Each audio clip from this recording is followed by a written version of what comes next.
रेहाना और रवि की शादी के वक्त रवि के पास कुछ नहीं था। रेहाना, तुमने मुझसे शादी करके एहसान किया है। मुझसे ज्यादा तो तुम कमाती हो। अरे तो क्या हुआ, एक दिन आएगा रवि कि तुम खूब पैसा कमाओगे। मुझे तुम पर पूरा विश्वास है। रवि और रेहाना खुद को स्टैंड करने के लिए पूरी मेहनत करते। रेहाना, मैं नौकरी नहीं करना चाहता हूँ। तो कोई बात नहीं, मैं नौकरी करके घर चलाती हूँ, तुम बिजनेस सेट करने की कोशिश करो। एक दिन रेहाना, तुम जानती हो, मैंने जो विज्ञापन बनाने वाली कंपनी खोली थी ना, उसे बड़ी ब्रांड का ऑफर आया है। अब हम लोगों के दिन ब्यारे न्यारे हो गए हैं। मैं जानती थी रवि कि एक दिन तुम सेटल हो जाओगे।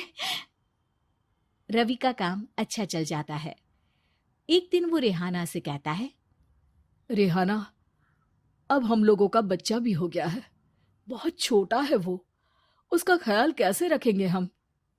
कैसे क्या, मैं गांव से माँ को लेकर आ जाती हूँ। नौकरी से हाफ डे ले लिया करूंगी। अभी तो वो छोटा है, स्कूल जाने तक मैं मैनेज कर लूंगी। देखो रेहाना, मैं अब अच्छा कमा रहा हूँ। तुमको नौकरी करके परेशान होने की कोई जरूरत नहीं है। अरे कैसी बात कर रहे हैं, मैं अपनी लगी लगाई नौकरी कैसे छोड़ दूं? और मैंने तो सुना है हम लोगों को कुछ ही महीनों में सरकारी नौकरी मिल जाएगी। सरकारी नौकरी में कितना कमा लोगी? उतने में तो मैं ड्राइवर रख लूंगा। रेहाना को रवि की बात का थोड़ा बुरा तो लगता है। कम से कम मेरी नौकरी की इतनी बेइज्जती मत करो। भूल गए, इसी नौकरी के बदौलत तुमने अपना बिजनेस खड़ा किया है। अरे वो तो मैं किसी के भरोसे भी कर लेता।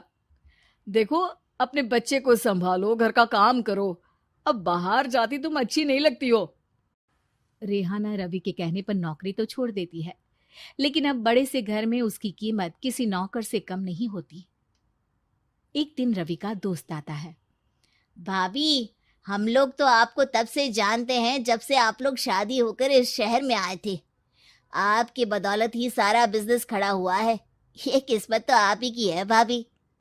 हाँ हाँ भाई, हमारी मेहनत तो कुछ है ही नहीं। अरे होगी, लेकिन भाभी की किस्मत के आगे कुछ नहीं। दोस्त वहां से चला जाता है, लेकिन रवि का गुस्सा सातवें आसमान में होता है। देखा कैसे बोल रहा था? अरे बिल्कुल अच्छा आदमी नहीं है ये। कैसी बात कर रहे हैं आप? प्रशांत भैया तो बहुत अच्छे इंसान है रवि। कैसे उन्होंने हमारे मुश्किल वक्त में हमारा साथ दिया था। अरे था पैसा तो साथ दिया, नहीं तो कौन पूछता है? रवि का व्यवहार पैसा आते ही अलग हो गया। वो बंदे को बंदा नहीं समझता। घमंड से घिरे रवि ने तो एक दिन हद ही कर दी। रेहाना, मैं अब तुम्हारे साथ नहीं रह सकता हूँ।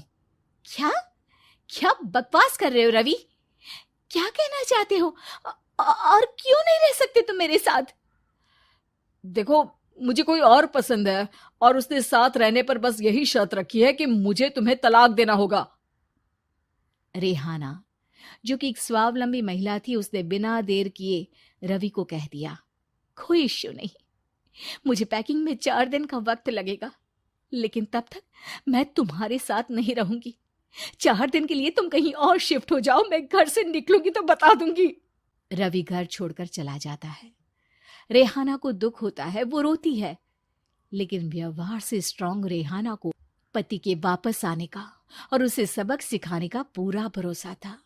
फिर एक दिन, अरे शुशिका, कब शादी करोगे तुम मुझसे? यार मैंने तो सोचा था तुम शादी से पहले मुझे विदेश लेकर जाओगे, महंगी कार दिलाओगे। अरे सब दिला दूंगा, लेकिन पहले मुझसे शादी तो कर लो। हाँ हाँ, क्यों नहीं। मैं कुछ दिनों के लिए अपने मम्मी पापा के पास जा रही हूँ और लोगों से अपनी शादी की बात करूंगी। अरे शुशिका, कैसे रहूंगा मैं तुम्हारे बिना? अब तो शादी ही होने वाली है हम लोगों की। शुशिका रवि को छोड़कर चली जाती है। रवि घर आता है, जहां रेहाना को ना पाकर उसे सब अजीब लगता है। घर तो रेहाना के बिना कुछ नहीं है। बच्चे की याद भी आ रही है। चलो एक वीडियो कॉल कर लेता हूँ। रवि रेहाना को वीडियो कॉल करता है, लेकिन रेहाना फोन नहीं उठाती। रात को सोते वक्त मन कर रहा है मुन्ने को गले लगा लूं।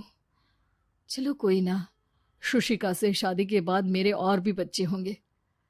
अगले दिन रवि ऑफिस जाता है, जहां टीना खड़ी होती है। सर, आपने अपने नए ऐड के लिए मॉडल की रिक्वायरमेंट डाली थी ना, मैं उसी के लिए आई हूँ। रवि टीना को देखकर खुश हो जाता है। अब शादी हो गई है तुम्हारी? नहीं सर, बस अच्छा सा हैंडसम और अमीर लड़का देख रहे हैं मेरे मम्मी पापा। रवि के दिमाग से तो टीना को देखकर शुशिका का ख्याल भी खत्म हो जाता है। अरे यार, ये लड़की मिल जाए कितनी सुंदर है। शुशिका तो इसके आगे कुछ नहीं है। अब क्या तुम्हें ऐसा नहीं लगता कि मुझसे मिलकर तुम्हारी ये खोज खत्म हो गई है? आप तो 2 बच्चों की पापा लग रहे हैं। अरे नहीं नहीं, मेरी शादी तो हुई थी, लेकिन बीवी को किसी और से प्यार था, मुझे छोड़कर चली गई। खैर, टीना की दोस्ती रवि से हो जाती है, लेकिन 1 महीने बाद शुशिका रवि के पास वापस आती है। मेरे मम्मी पापा तुमसे मिलना चाहते हैं, लेकिन उन लोगों को ये मत बताना कि तुम पहले से शादीशुदा हो, और हाँ, शादी से पहले अपनी सारी प्रॉपर्टी तुमको मेरे नाम करनी होगी। अरे पागल, अब मैं तुमसे शादी ही नहीं करना चाहता। भला ऐसी लालची औरत से कौन शादी करेगा? तभी वहां टीना आ जाती है। रवि, ये पागल सी औरत कौन है? देखो, तुमने ही कह दिया ना पागल, तो पागल ही है। पता नहीं कौन है, कह रही है शादी कर लो, लेकिन शादी से पहले अपनी सारी प्रॉपर्टी मेरे नाम कर दो। बोल तो सही रही है। वैसे तुम जानती हो, मेरी एक सहेली है, उसके पति ने उसे पैसा आते ही छोड़ दिया, जबकि उसको खड़ा करने वाली ही मेरी सहेली थी। और मुझे भी भरोसा नहीं है, अगर मैं भी तुमसे शादी करूंगी तो तभी